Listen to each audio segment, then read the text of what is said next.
Hey, Channel Surfers. I hope you guys are recovering from your Thanksgiving holiday. That's where D is today. On Remote Reality, it's just going to be Lauren, me, breaking it down, for analyzing everything like I do with this attorney mind of mine. Today, we've got Janelle living her best life in Vegas, Christine bowling, which I Mary making a girls' trip to Vegas to find some men, but not touch any eggplants. And Kody giving his best sorry, not sorry apology. Let's watch.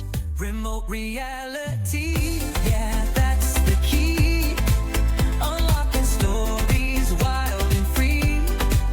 With the host, side by side. Channel surfers, let's ride. All right, Channel Surfers, how is your Cyber Monday going? Come on over to the Facebook group. Let me know. Are you dealing with crazy family? I'm not even kidding. We went to my in laws, and the family photo that we took last year, my in-laws have it printed out, hanging over the fireplace. I'm not joking. It is Photoshop. It doesn't even look like me and my husband. It is wild. We both have these hazel brown eyes. Apparently, they paid a lot of money for these photos. It doesn't even look like us. I was stunned. I sent it to my friends on a text. They were like, "What the heck? Who photoshops family photos?" Apparently, this mug isn't good enough to look at, but it made it worse. My husband's like missing an eyebrow and has a lump on his eye. Anyway, I digress. Dee is still recovering from a weekend with her grandkids and cooking, which is also very exhausting, just having family over. And speaking of exhausting and family, let's jump into Sister Wives, season 20, episode 10, extending an olive branch. Y'all, Kody is the brine in the olive jar. There's no branch. This is the most vinegary, sour, backhanded ass apology that I think I've ever seen. But really, what else would we expect from Kody? What I did not expect was party girls Janelle in New Orleans and Meri in Vegas living their best lives since they left Kody. What a 180. We went from Mormon undergarments in season 1 to wet t-shirt contest in season 20, which surprisingly, Meri was the one explaining to her friend that it's called a wet t-shirt contest. Her friend had it wrong, and she's like, "No, it's not a white t-shirt contest, Amber. It is a wet t-shirt contest. Let me school you on that." Anyone else shocked that Meri was the one with the knowledge on the wet t-shirt? Now, speaking of t-shirts, we start off this scene with Janelle in New Orleans, continuing the party with her friends, Angela, Christina, and Alice. She's known Alice about 13 years. So Alice has been here throughout a lot of the show. And she's only known Angela and Christina for a couple of years, but we've seen them in a few of the episodes so far this season. Just like last week when the ladies were all wearing black shirts and cut up jeans, and Janelle was in this flowery blouse. Today they are wearing black outfits to go out for their night look. And she has something on that's bright red, which I have to say, Lady in Red, Janelle looks stunning, but I feel like it's her 3 sidekicks. I'm sure Kody probably feels the same way. These friends are Janelle's wingmen. They're so supportive, and we already know how Kody felt about Jen, which, by the way, what happened to Jen? Do we need to do a wellness check on Miss Jen? Jen, if you can hear me, are you okay? I'm worried about you. Kody said he didn't like you and now you're missing. And he had on those gloves that Kody has. So let's get a wellness check on Jen. Janelle's girls want to know, how did you get into polygamy? So apparently Janelle went to the coolest parties when she was in high school. There was no drinking. They probably drank Kool-Aid, but like the kind with sugar in it. The most hardcore thing they might have done is snort the Kool-Aid. Let's be honest. Nobody was having sex. But what they were doing was talking about their sister wife dreams. And this is where Janelle was introduced into polygamy. Then she met Kody and she started praying about it. And God was like, "Yes, ma'am, get you that hot man with the washboard abs." Okay, I don't want to put words in God's mouth. I'm sure he thinks that all of his creations are beautiful. I do not share that opinion. But Janelle saw that as a sign and she said, "All right, this is the life I want. This is what I believe now. I believe in that dick." And she went for it. Now, her mom tried to save her. Mama Janelle went out to Wyoming with her and, well, ended up marrying Cody's dad 3 months before she married Kody, which she says was strange, but really, like, more strange than the fact that you're marrying your ex-husband's sister's husband to share. I think Janelle really wanted to be in this polygamous lifestyle. Like, let's go all out. Incest, my mom's married to my husband's dad, and my husband's married to my ex-husband's sister. It's a family bush, y'all. It's a family bush. But Janelle is loving her freedom. She says she can just pick up and go to Hawaii or New Orleans if she wants. And then she's like, well, okay, no. You know that Janelle didn't just pick up and go to New Orleans. We aren't putting out missing person posters for Janelle. She definitely had some planning in this, which she admits to. It reminds me of when Harry met Sally, when Sally is talking about leaving her ex because he didn't have the same family values as her. And she said, look, I'm fine. I'm fine. But she said, we used to be able to take off to Rome at a moment's notice.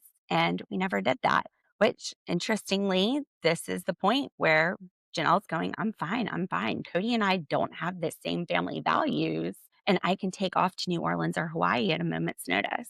So the way she said it, and then also the significance of this part of her and Kody's relationship, I thought was very interesting, especially since I'm a huge When Harry Met Sally fan. Meri is taking Amber, her new roommate, on a surprise trip to Vegas to go find some men, although they aren't going to touch any eggplants. No, that is a word eater. We're not touching the eggplants, okay? No, but we are going to do a wet t-shirt contest. Yes, wet t-shirt contest. Amber tries to correct Meri and says it's a white t-shirt contest. Amber, your mama did not let you watch MTV. This definitely is a wet t-shirt contest. Yes, you want it to be white because then you can see a lot more of the tatas once it gets wet, but it's not a white t-shirt contest. We're having a white t-shirt contest. In this scene, Meri is wearing a white t-shirt. So that's the party you want? No. You gotta add the water. The fact that Meri knew this and corrected Amber was surprising. Now, Amber is my age.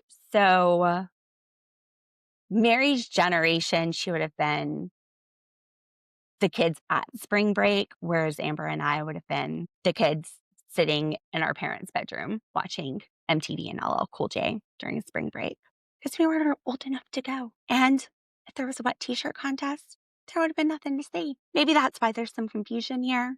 I definitely knew what it was though. Now, this dating event, it's not speed dating. It sounds like it's some sort of digital match. Maybe they did like eHarmony forms or something, and then they're going to meet in person. And it's called Vegas Girls, which I have to agree with Amber here. Are they going to be stripping?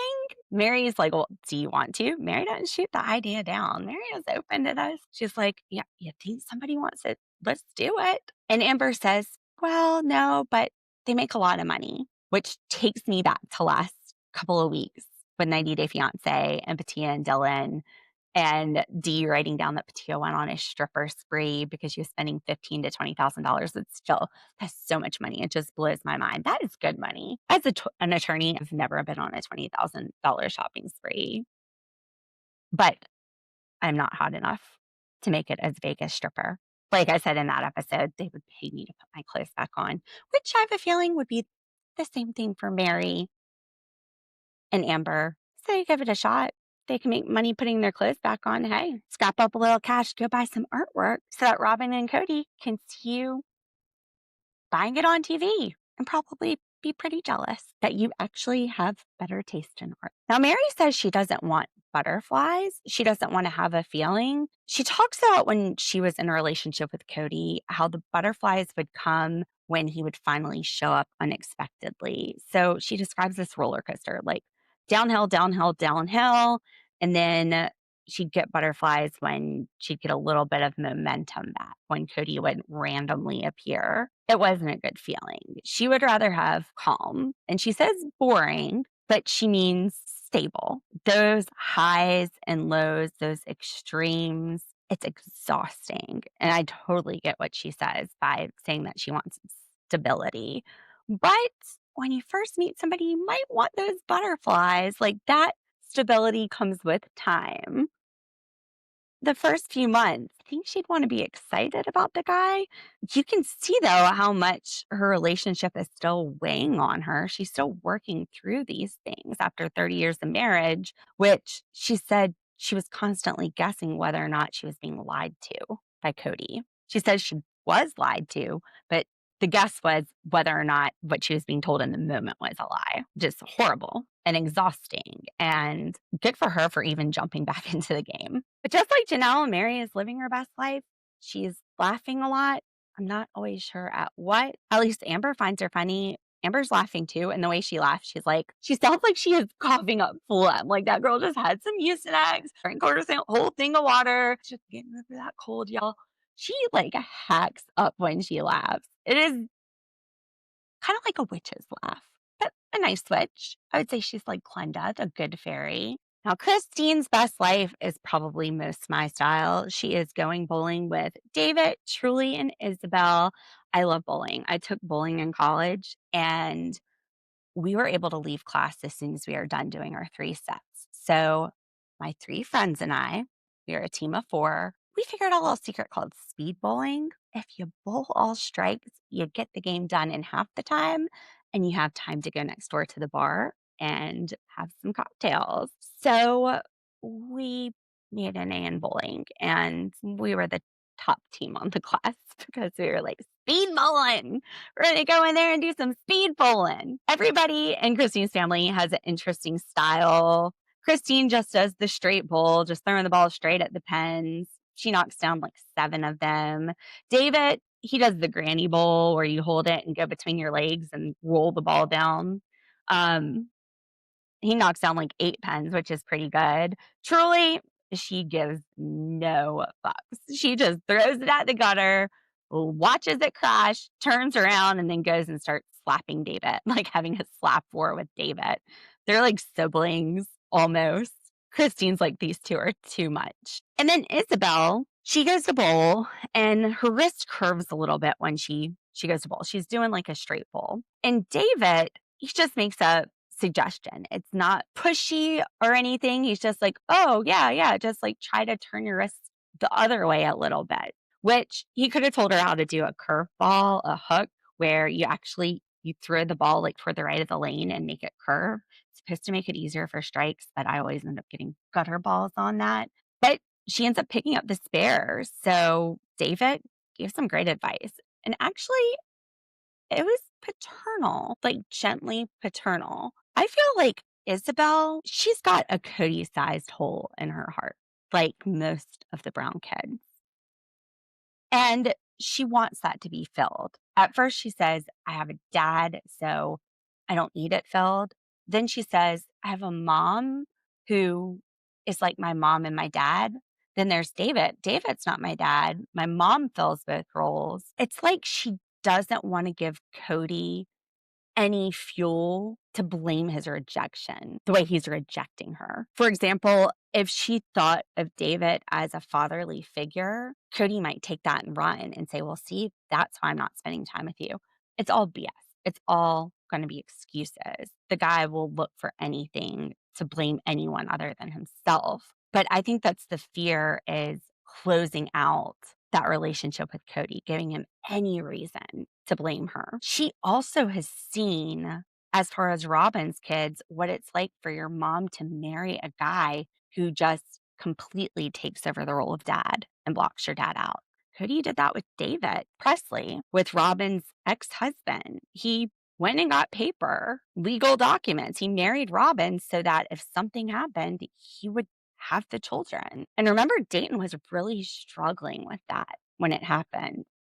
Isabel has seen the pain of that, and she's very appreciative that David isn't putting that pressure on her. But you still see him mentoring her, caring about her. He cares about her. He cares about Truly and Truly's feelings. He even says that one of his favorite things to do is say something sarcastic, and it just pulls Truly out of a bad mood. So I mean, this is what a father is. It's somebody who cares about you and your best interest and wants to mentor you and guide you. And David will be that person for her, no matter what she wants to call it, whatever makes her comfortable. So I love David, and he's so funny. She goes up to bowl Isabel, and he screams, "Your shoes untied." He's just such a prankster. He runs at one of those dinosaur kids bowling things to like throw the ball and then it goes in the gutter. He's doing whatever he can to make them smile. But this part is pretty sad because we learned Kody doesn't have a relationship with Isabel. She hasn't talked to him in a really long time. I'm just glad that, like Christine says, they're getting this example of a healthy couple. And even though they're going through a lot, we know that David's going to try to keep a smile on their face. Kody and Robyn are back at Atrium Modern Restaurant in like the exact same seat, wearing a different color blazer, different color red shirt, and different color button down shirt. This is where they went in that episode where they were going to take dance lessons and they were talking about how they didn't get any sleep the night before and it just got kind of gross. And we looked up the menu and like the cheapest entree was a vegetarian entree for $30. These people are spending some money. Now, Kody tells Robyn I have something special to talk to you about.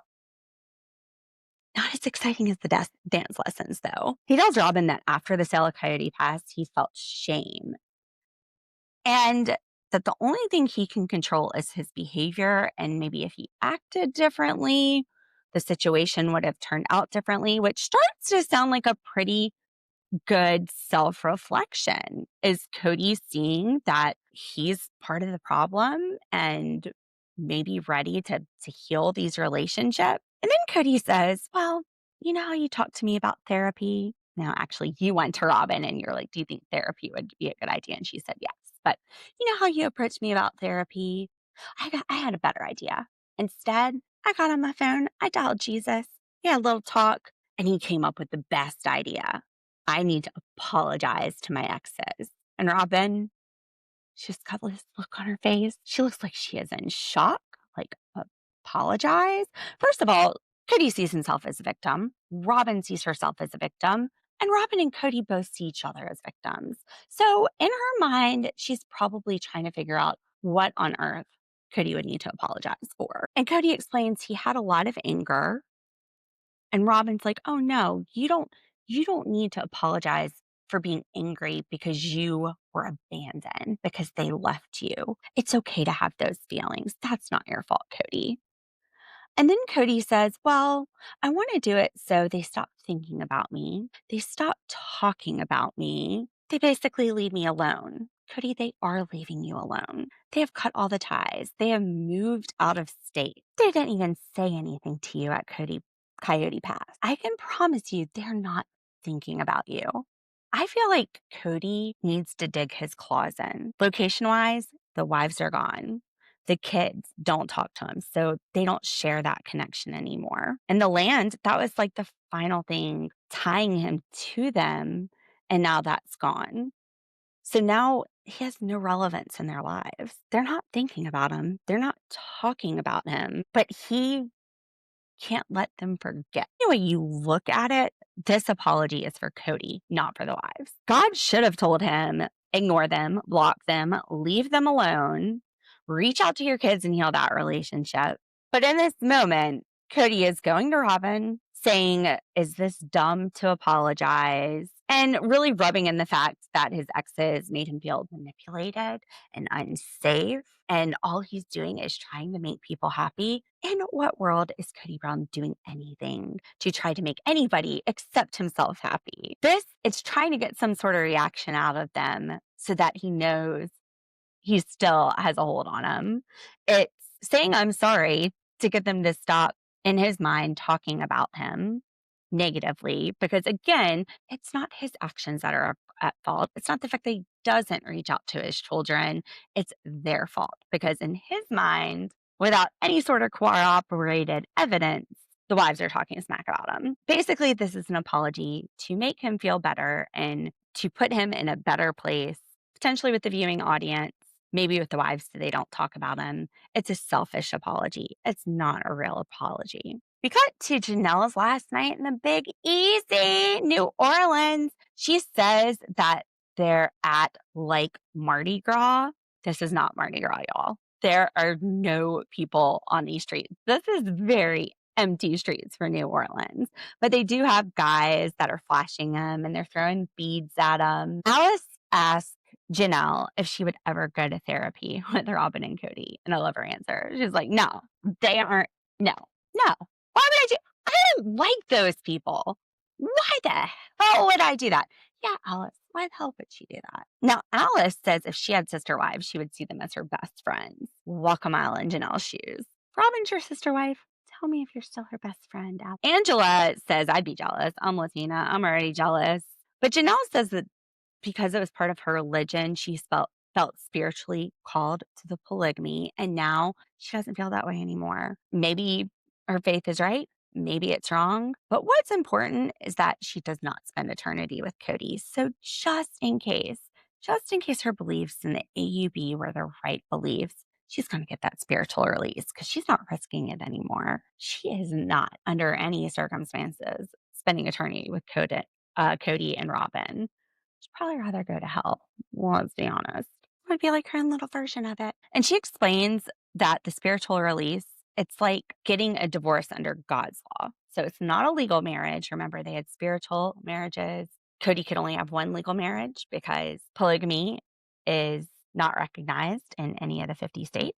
It actually can be criminal in some states, bigamy. But this kind of reminded me when I was in law school and I took Sharia law. In some countries where they might have secular laws, so their law is not based on religion, Muslims may personally choose to also abide by Sharia law as the law of their religion, the law that's governed by their religion. And I guess it's the same thing, in Christianity, marriage is a covenant with God. I know I grew up Catholic and you can get divorced, but in the church, you have to get it annulled. Otherwise, you're still married in God's eyes. So I thought it was interesting, of course, that she was explaining the difference between the legal and the spiritual marriages. Speaking of legal, they're walking outside on Bourbon Street and Janelle goes, "Oh, there's a barely legal club." Tina goes, "Kind of like polygamy, barely legal." Christina's hilarious.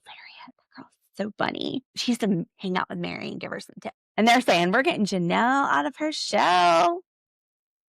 Janelle's in the wild New Orleans. Which, even in her 50s, Janelle explains, "I had a very conservative upbringing, no premarital sex.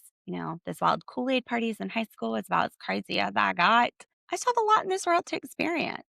And she's excited to get to know that part of herself. So Meri living her best life. Christine living her best life. Janelle living her best life. Kody and Robyn, womp womp. Meri and Amber are getting ready for the Vegas mixer, and they open a bottle of wine, and they think it's hilarious. They're just laughing so hard. "Oh my God, we opened a bottle of wine. This is so funny." I had to ask, are they already drinking?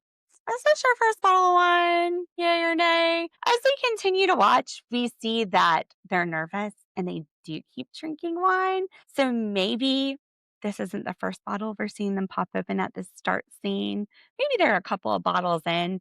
I just didn't think the wine popping was that funny. Janelle and her friends are funny. Christine and David are funny. I was not getting those vibes from Meri and the bottle of wine. But I mean, maybe if I joined in a few drinks myself, I might be there. And they're speaking my language. Charcuterie and Prosecco. Damn, what time is it? 2:30? It's 5 o'clock somewhere. Might have to have a little sippy sip after this podcast. Don't you guys love some Prosecco? I think this is very healthy. Meri says she doesn't feel like she's incomplete without a partner, that the partner will just add to the amazingness that she already is. Such a healthy way to look at things. You need to be a complete person before you get into a relationship.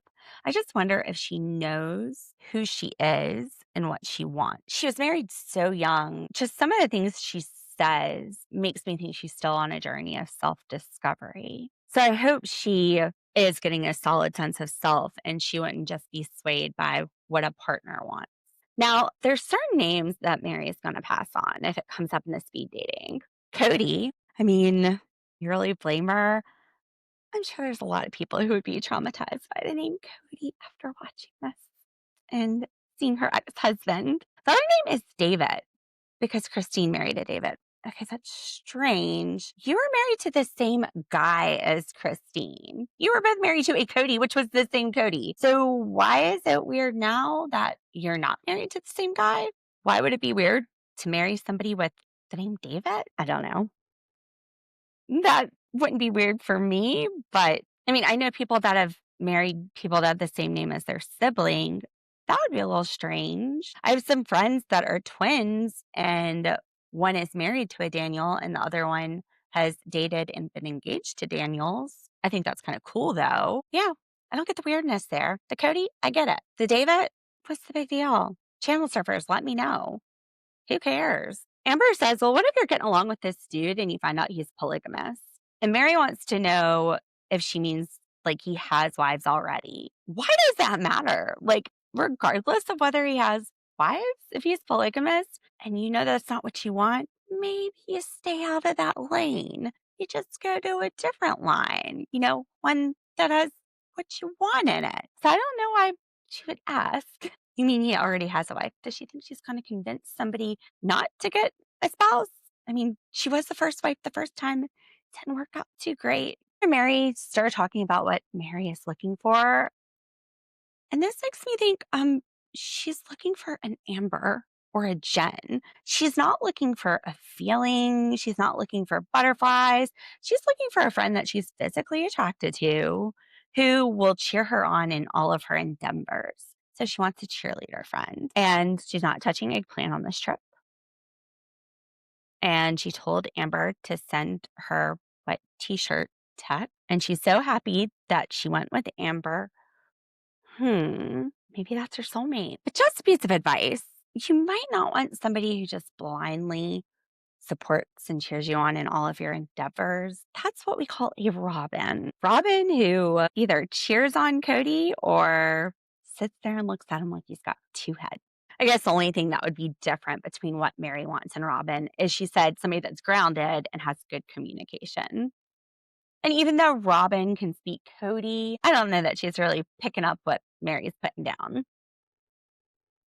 Speaking of Kody's number one cheerleader, we go back to Robyn and Kody at their restaurant. And she says she doesn't really want to weigh in or influence Kody too much in his big idea to apologize. She tells him it's okay for him to apologize if he did things to hurt his exes. So that's the input she gives. And Kody says, I want to apologize, but not for the things that I'm accused of. I want to apologize for the things that I know I've done. What kind of apology is this? Sometimes you just, if you're looking to make the peace, sometimes you just need to say, I'm sorry.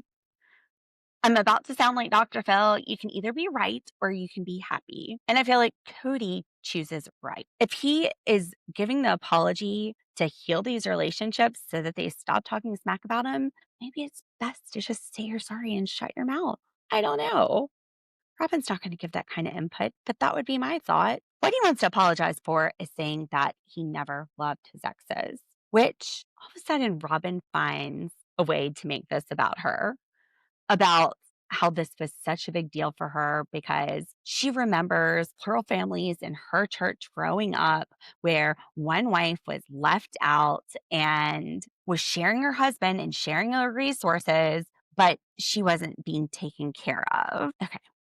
So Robyn's a victim because people in her church had this experience. This is so broad and detached from her, but she literally starts crying during this moment or fake crying. There are no tears. And she's like, when you said you didn't love them, I was like, what the hell? She's trying to be a girl's girl here, but she is not a girl's girl. This is so fake and made up. And it makes no sense that she's crying over people in her church, very broad people, not like my best friend's mom, but very broad people. And she saw this hurt from them. She's not even crying over the hurt from Meri. She's crying because she's known other people way distantly attached to her were hurt over similar things. And the fact that he said, I don't love them is what hurt. Not that he neglected them, not that he took their resources and ignored them, but the point where she drew the line was him saying he never loved him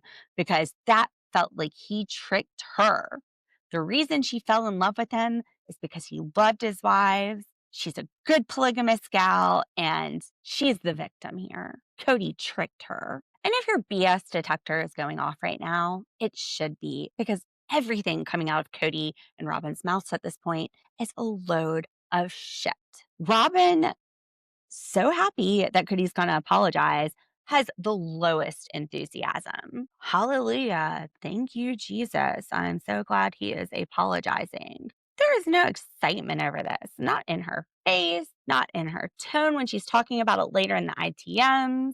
Kody gets super dramatic. He's like, I took a knife and I was swinging it around and I ended up cutting myself. What is with this violent rhetoric? Why is he swinging a knife around? This goes back to knife in the kidney. Why are we trusting this man with a knife at this point? Honestly, Robyn, do not trust him with anything sharper than a banana. This man does not need to be yielding a knife. And this is where he says he wants to be more benevolent. He's kind of, well, you don't want to say he's an asshole. He has asshole potential. What? Asshole potential? So, like, you're rimming the asshole? You're not quite an asshole yet? Kody, go on Reddit, make a post. Let's see what they think. Are you? Are you the asshole? And even though Kody really should just leave his ex-wives alone, let them live their lives without him in it, Robyn says, oh, I understand you wanting to have peace. This could be so beautiful, really, really beautiful, which Kody knows it could also be really, really bad. He says not only might they not accept my apology, but they might completely reject it. Which, timeout.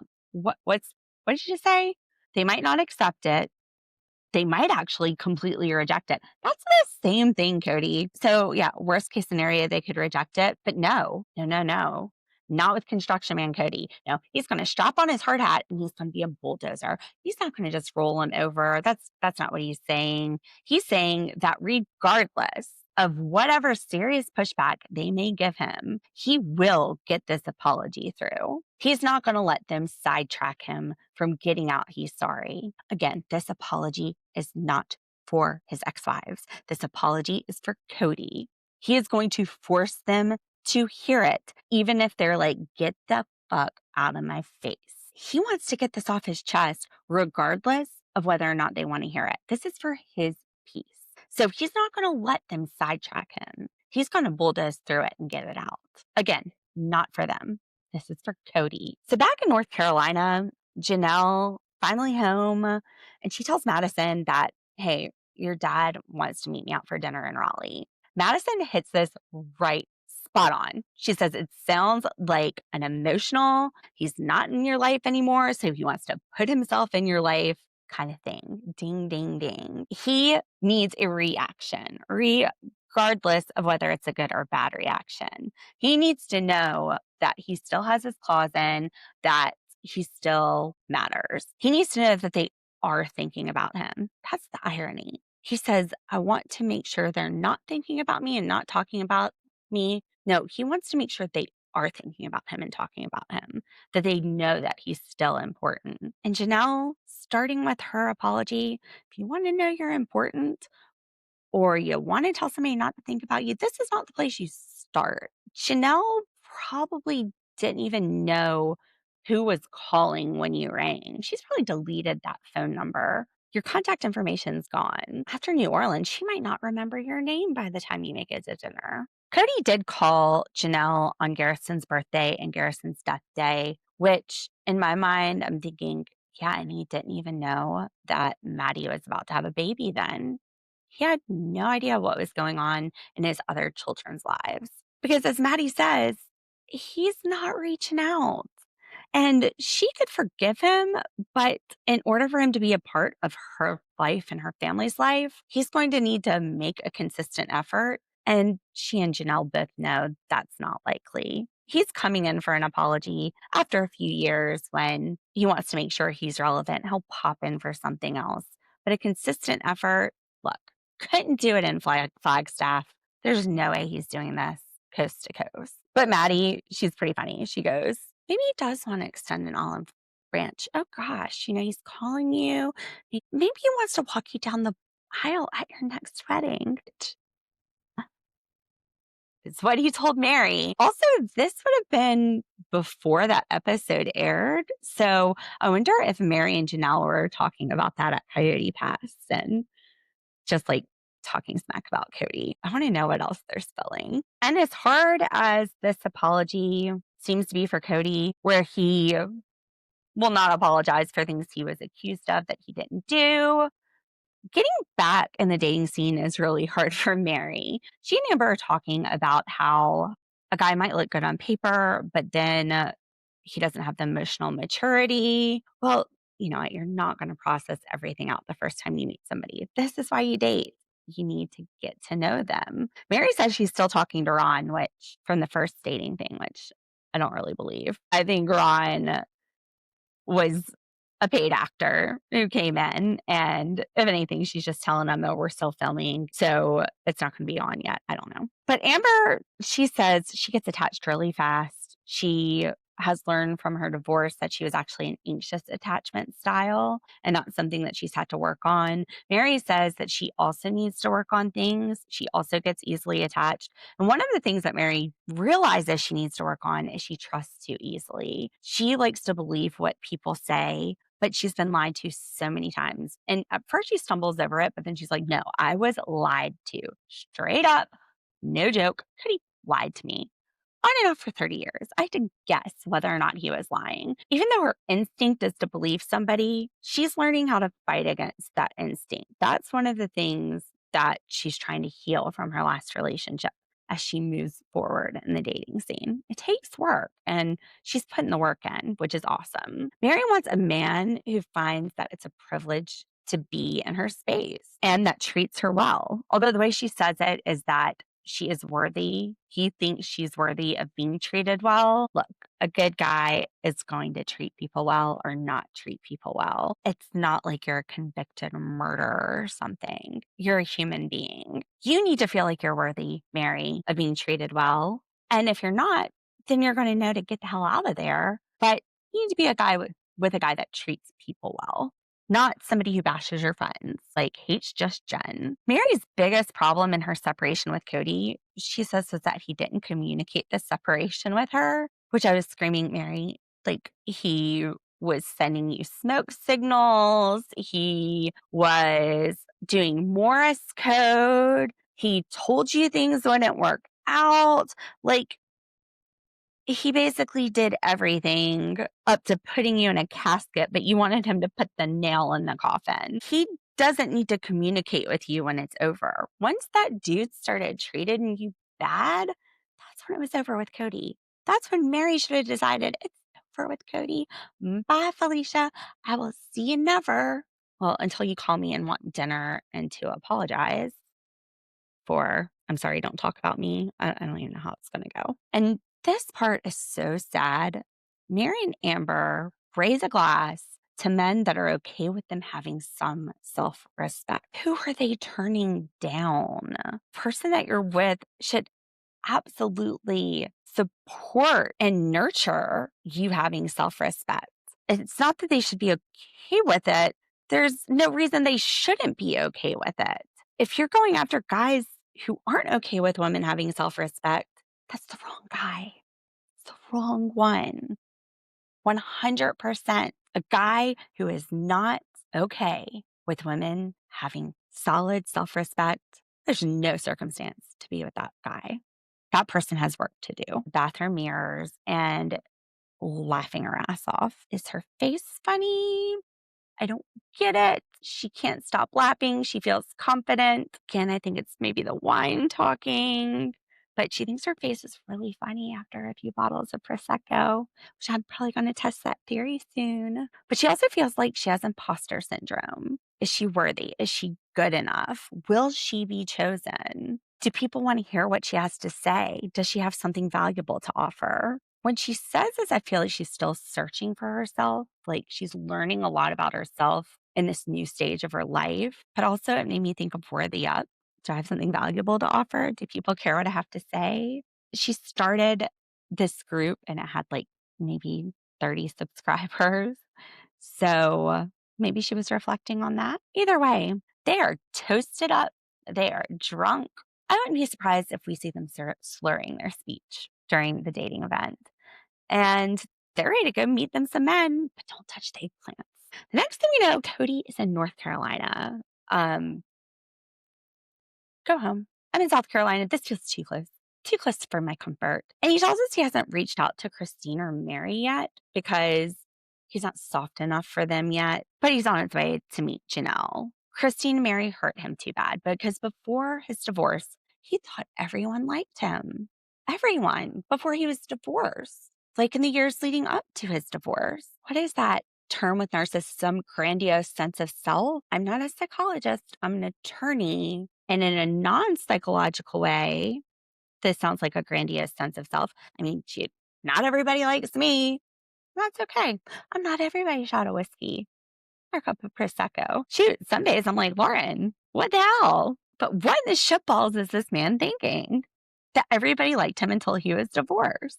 He thought he was a superhero. This overinflated ego that Kody had. And he's saying, Dear God, please help me so I can talk to my other wives. Please get him into therapy. Now, he said during the divorce, emotionally, he was in the place of a 12-year-old boy. I mean, to be fair, that's a lot of divorces to go through back to back to back. And he realizes in hindsight, he should have been saying, live your best life instead of asking them why they're destroying his peace, which was he really at peace? He told Christine he didn't want to sleep with her. He told Meri he was done with her. And these are the two that he's got the most pain over leaving him. Did he think he was just going to string them along until they died and then he could get his kingdom? I mean, there's something not logically adding up here. Make it make sense because it doesn't. It just feels like this victim word salad that we hear over and over again from Kody. Now, he says that there's less for him to forgive with Janelle, probably because she left after she was over him. She didn't make a big deal out of it. No drama. I mean, besides that one scene at Christmas where she told him he was going to keep his ass in the house, there hasn't been much tension. She made it as clean of a break as she could. But let's wait until he finds out that she's getting that spiritual release. Oh, how the tables will turn. And we leave the episode with Kody sitting by himself at a restaurant called La Montana in North Carolina, waiting to get on his righteous path with Janelle. So, what are my hot takes from this episode? Well, even though Kody promised he wouldn't say coyote pests anymore, we hear that continue to come up. And that's almost symbolic as the death of this family. Kody, he's not going to let it die. He's going to do the bare minimum to make sure his exes are zombies. The women, they don't need his apology. They're moving on. They're transforming. If we look back at season 1, we see the women wearing garments. They're wearing long sleeves to cover their garments. And the garments they saw as symbols of control. They have broken out of that. They're in Vegas drinking Prosecco. They're in New Orleans getting flashed by dudes. They're bowling and goofing off. They're just having the time of their lives. Whereas Kody, he's not transforming. He's still stuck in the same place that he was when these women left him. He can't move forward. He's circling the drain as the women are moving on. And he doesn't know what to do with that. In his mind, it's all still relevant that they left him. In their minds, Kody who? So he's looking for a way back in. This apology, again, not a psychologist, but it feels like narcissism. It's the sorry, not sorry tour. He's saying it to make himself feel better. I'm sorry that you feel that way is not going to be an apology. It's gaslighting with a pretty bow on it. And the timing is suspicious. This apology is coming up after the women have cut the ties. The land has been sold. Relationships over. He's had no accountability for years on this show, for years. And now all of a sudden, once there's nothing tying him to his exes, he's spiritually awakened and God's telling him to go apologize. It's not giving genuine remorse. Is it just me or does it look like Robyn is panicking over his apology? If Kody isn't at war with the original 3 anymore, then that destroys her narrative that they, the others, the original wives, destroyed the family. Because remember, they're the victims. Robyn and Kody are the victims in her world. So if Kody is going to apologize. It's changing her narrative and putting it at risk. And maybe this is what Kody meant by he wouldn't apologize for what he's been accused of, like the women saying that he's being manipulated by Robyn. But this shocked look, I mean, that's the most shocking thing. She has watched Kody through 10 years of ego spirals, through a full pandemic meltdown, playing the emotional neglect Olympics, call him Simone Biles and give him a gold medal, and going through a hair crisis. And this surprises you, girl. How are you shocked? Or is it just that shocking that all of a sudden Kody isn't in full victim mode, and it sounds like he's tiptoeing around accountability. And we see Kody sitting at the table, kind of rehearsing what he's going to say at the end. Again, he does not need to be doing this apology. He needs therapy. He needs a journal, a humble pie the size of Coyote Pass, maybe a little TED talk on accountability. Kody, what you need is not going to be at that restaurant. This apology is too little, too late, and too vague. We have heard him say he's going to take accountability, but for what? He's not acknowledging the favoritism. He's not acknowledging the neglect. He's not acknowledging the manipulation or the power imbalance. He's apologizing because things happened, not because he did anything. It's smoke and mirrors. Maybe that's what Meri was laughing at when she was looking in the mirrors in Vegas. Maybe she saw the smoke and mirrors from Kody. And Kody is the only one that wants these reconciliation conversations. Robyn's stressed out about him. The ex-wives are not impressed. We're watching it like, boy, bye. Get the heck out of here.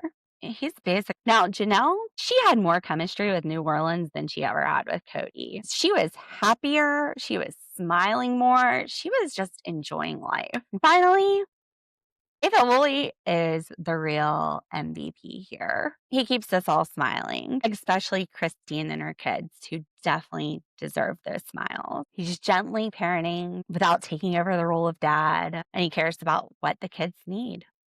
Season 20, episode 10, Kody might be extending the olive branch. He stripped off all the leaves first and used it to poke everybody in the eye. So I don't know how kindly it's going to be received. So that's it, Channel Surfers, for this episode of Sister Wives. I will be back tomorrow with the 90 day the other way. Hopefully, Dee will be joining us. My schedule's a little crazy, so I just have to see if my schedule lines up with Dee's tomorrow, but she will be back soon. And I hope you all enjoyed your Thanksgiving weekend. If you enjoyed the Sister Wives, and I look forward to seeing you soon. Let's ride. Tune in, don't delay. Remote reality lights the way. See you next week, same time, same place. Channel Surfers, let's ride. I almost forgot. Channel Surfers, I'm bringing this to you after the show. I wanted to show you this Reddit post. Okay. So this was 6 days ago. My brother and I were looking at doing an Am I the Asshole podcast, but then we had a few drinks and ended up taking a little nappy nap. Y'all, this is so sus. It is Golden Girls 79. Am I the asshole for wanting to apologize to my ex-wives even though they abandoned me? Okay, Reddit, I'm 56 male, and honestly, I'm at my wit's end and could use some outside perspective because everyone in my life either misunderstands me or is actively villainizing me. He spent 30 years building a beautiful plural family, sacrificed everything, and now all of a sudden he's the bad guy.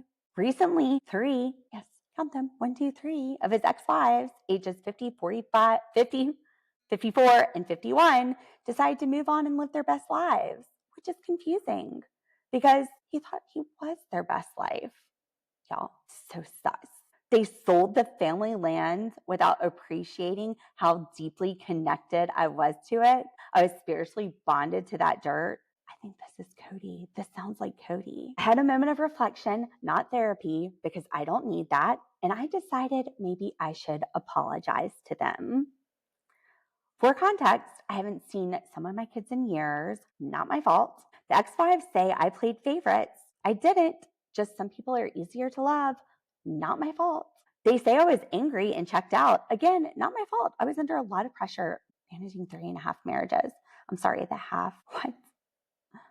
They moved away physically, financially, and emotionally. And now they don't want to hear my apology. I'm finally ready to give them the healing and experience they apparently wanted, and they're acting like it's self-serving and too late. Can an apology be too late? Isn't this what God wants? I'm just trying to be the benevolent patriarch here. Too long didn't read. My wife said I should ask credit. Am I the asshole for wanting to apologize, even though they don't seem to want to hear it? I feel like they are being unfair and rejecting my attempt at peace. And honestly, it's affecting my emotional health. Let's look at the comment. Okay. So we have the progressive commercial, the moderator just saying that this went to the popular forum. DGAF.